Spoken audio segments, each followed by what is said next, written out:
मैंने ना मजाकन बोल दिया अपनी बहन का रिश्ता मत दो। और उस रात जब मैं सो के उठा तो मेरी बॉडी पर स्क्रैचेस के निशान। लेकिन मैं उस कमरे में शिफ्ट हुआ जो कि 2 साल से बंद पड़ा था। और ये बात तो आप लोगों ने सुनी होगी कि जो घर खाली पड़े होते हैं उनमें शैतान और जन्नात बसेरा कर लेते हैं। कि तभी किसी ने मेरे ऊपर से चादर खींच ली। क्या फोर्स थी ना यार, मैं तुम लोगों को बता नहीं सकता। कोई ऊपर बैठा हुआ है और प्रॉपर मेरे मुंह के पास आके सांस ले रहा है। वो आवाज ऐसी थी। तो क्या हाल चाल है सबके। या आई नो आज मेरी टोन काफ़ी बदली हुई सी है because I am so excited for today's video, क्योंकि आज की ये वीडियो काफ़ी स्पेशल होने वाली है because it's first collab video on our channel. और आज की वीडियो में हमारे साथ हैं उज़ैफा AKA रेडिएटर। सो अस्सलाम वालेकुम, हाउ आर यू? वालेकुम अस्सलाम, अल्हम्दुलिल्लाह आई एम फाइन। तो आज की वीडियो में आप हमसे अपने कोई क्रीपी इंसिडेंट शेयर करने वाले हैं, राइट? आज मैं आपके साथ अपनी लाइफ का एक ऐसा एक्सपीरियंस शेयर करने वाला हूँ जो कि मैं ऑलमोस्ट रोज़ करता हूँ, क्योंकि मेरा जो गेमिंग रूम है वो काफ़ी ज़्यादा ख़तरनाक है। वहाँ पर अजीब सी मखलूक गेमिंग करने आती है, मुझे नहीं समझ आती, लेकिन कुछ ना कुछ ज़रूर है। जब मैंने भी ये स्टोरी सुनी थी तो मुझे भी गूज़बम्स आ गए थे। खैर, without wasting any time let's begin the video. भूत वाली कहानी का आगाज तो तभी हो गया था जब मैं ऊपर शिफ्ट हुआ था, क्योंकि ये घर 2 साल से खाली पड़ा था और यहाँ पर मुझे नहीं पता कि कौन सी ऐसी मखलूक है जिसका एहसास मुझे बार बार होता था। ऐसे फील होता था जैसे कोई पास से गुजर के जा रहा है, किसी की आवाज़ आ रही है, कोई सांस ले रहा है और बहुत करीब बैठा हुआ है। पहले तो हम लोगों को कुछ बिल्लियों की आवाज़ें आती थी, जैसे बिल्लियाँ रो रही है। मैं इसे इग्नोर करने लगा, जैसे बिल्लियाँ रोती हैं, कई सारे लोगों ने सुना होगा, वो अजीब सी आवाज़ें निकालती हैं। बट वो आवाज़ें ऐसी थी जैसे हमारे यहाँ फौतगी होती है, कोई फौत हो जाता है तो ख़वातीन रोती हैं ऊंची ऊंची आवाज़ में, तो वैसी आवाज़ें थी। लेकिन मैंने अपने दिल को तसल्ली देने के लिए कहा कि नहीं ये बिल्लियों की आवाज़ है, ये ऐसी कोई आवाज़ नहीं है, ये बिल्लियों की आवाज़ है। लेकिन स्लोली ये चीज़ें बढ़ने लगी। हमारी पूरी फैमिली ऊपर शिफ्ट हो गई थी, लेकिन मैं उस कमरे में शिफ्ट हुआ जो कि 2 साल से बंद पड़ा था। और ये बात तो आप लोगों ने सुनी होगी कि जो घर खाली पड़े होते हैं उनमें शैतान और जन्नात बसेरा कर लेते हैं। और ये कमरा भी कुछ ऐसा ही था। यहाँ पर अजीब पैरानॉर्मल एक्टिविटीज़ होती हैं। पहले जब मैं इसमें शिफ्ट हुआ तो एक नॉर्मल सा स्टोर रूम था, लेकिन आगे जाके मुझे पता चला कि ये कोई नॉर्मल स्टोर रूम नहीं है। तो ये स्टोर रूम हमारे घर का सबसे बड़ा कमरा था। आप लोग सोच रहे होंगे सबसे बड़े कमरे को स्टोर रूम कौन बनाता है, बट हम लोगों ने बनाया हुआ था क्योंकि यहाँ कोई रहता नहीं था, तो इसीलिए हम लोग इस कमरे में सारा कबाड़ वगैरह रखते थे। और उसी कबाड़ के बीच में मैंने बिस्तर लगा दिया। और भाई मैं तुम लोगों को बता रहा हूँ, ऐसे ही एक दिन मैं सो रहा था इस कमरे में, मैं आराम से चैन की नींद सो रहा था, पर लगता है किसी को मेरा सोना पसंद नहीं आया कि तभी किसी ने मेरे ऊपर से चादर खींच ली। आप लोग सोच रहे होंगे चादर तो हल्की सी होती है, हवा से उड़ गई होगी, लेकिन ट्विस्ट तो सुन लो। वो चादर मैं लिटरली अपने हाथों में दबा के सो रहा था और किसी ने इतनी फोर्स से खींची कि एक अच्छे खासे हट्टे कट्टे तगड़े लड़के के हाथों से चादर खींच ली किसी ने। क्या फोर्स थी ना यार वो, मैं तुम लोगों को बता नहीं सकता। मैंने उठ के इधर उधर देखा, मैंने घर के हर कमरे में जाके देखा, सब लोग सो रहे हैं और वो चादर किसने खींची थी। खैर, कहानी में और ट्विस्ट आता है। अब आती हैं सर्दियों की रातें। दिसंबर का महीना था, मैं अपने ऊपर कंबल ओढ़ के सो रहा हूँ और कंबल के ऊपर कोई बैठा हुआ है, लिटरली कोई बैठा हुआ है। मैंने कंबल उठाकर देखा, कोई नहीं है।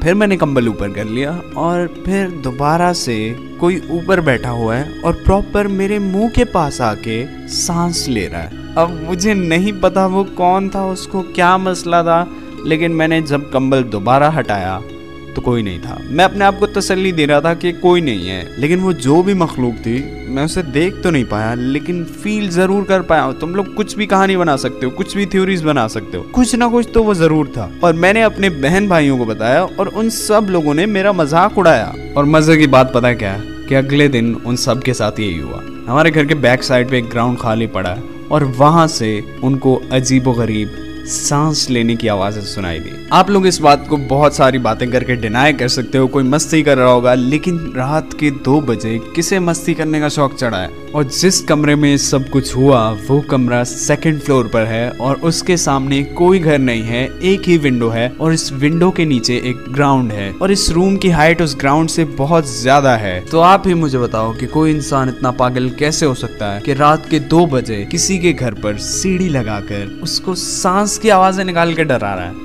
साउंड्स फनी ना, बट ऐसा फनी लगा नहीं था, क्योंकि वो जो सांस की आवाज़ थी, और वो सांस ऐसा नहीं था, ऐसी आवाज़ें नहीं थी, वो आवाज़ ऐसी थी। वो सांस की आवाज़ बहुत लंबी थी और 5-6 मिनट तक एक ही सांस की आवाज़ आती रही। और तुम लोग सोच सकते हो कौन इंसान जो 5 मिनट तक सांस रोक के रख सकता है। तो फिर उन्होंने आयतुल कुर्सी पढ़ना शुरू कर दी। जो आयत उनको आती थी वो उन्होंने पढ़ी, और थोड़ी देर में 5-10 मिनट्स के अंदर वो आवाज़ कम होना शुरू हो गई और आहिस्ता आहिस्ता वो आवाज़ ख़त्म हो गई। पर इस वाक्य से भी मुझे कुछ सबक नहीं मिला कि जन्नत का मजाक नहीं उड़ाना चाहिए, क्योंकि हो सकता है वो बुरा मान जाए।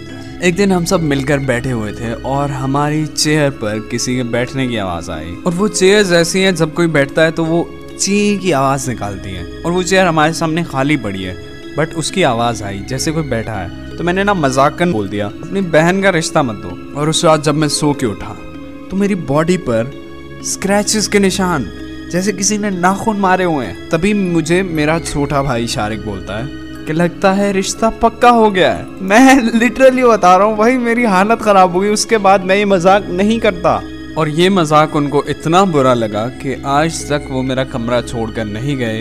वो चेयर्स पर बैठते हैं, चेयर्स की आवाज़ आती है, मेरे पीसी को चलाते हैं। अब तुम लोग सोच रहे हो कि पीसी को कैसे चलाते हैं, ऐसे ऑन वॉन नहीं करते, शायद ऑन करना नहीं आता होगा, सॉरी ऑन करना नहीं आता होगा मे बी, या फिर जो भी है, स्क्रीन को लेकिन ज़रूर छेड़ते हैं। स्क्रीन के बटन्स प्रेस होने की आवाज़ें आती हैं, चेयर्स थोड़ी इधर उधर होने की आवाज़ें आती हैं, चेयर्स पर जैसे कोई बैठ रहा है ऐसी आवाज़ें आती हैं। और आप लोग सोच रहे हो कि मैं इसको इतना फ़नी वे में क्यों बता रहा था। जब ऐसी चीज़ें रोज़ होती हैं तो वो थोड़ी नॉर्मल लगने लगती हैं यार। और ये सब कुछ अब रूटीन में हो रहा है। मेरी बॉडी पे स्क्रैचेस भी पड़ते हैं, मेरी स्क्रीन्स भी ऊपर नीचे हुई पड़ी होती हैं, पीसी चलते चलते बंद हो जाता है, कभी स्क्रीन चलते चलते बंद हो जाती है। ये सारी चीज़ें तुम लोग सोचोगे हो सकता है ख़राब हो, बट सब कुछ एक साथ ख़राब नहीं होता। स्क्रीन्स के बटन खुद प्रेस नहीं होते, चेयर्स की आवाज़ ऐसे नहीं आती, कुछ ना कुछ ज़रूर है, बिलीव मी और नॉट।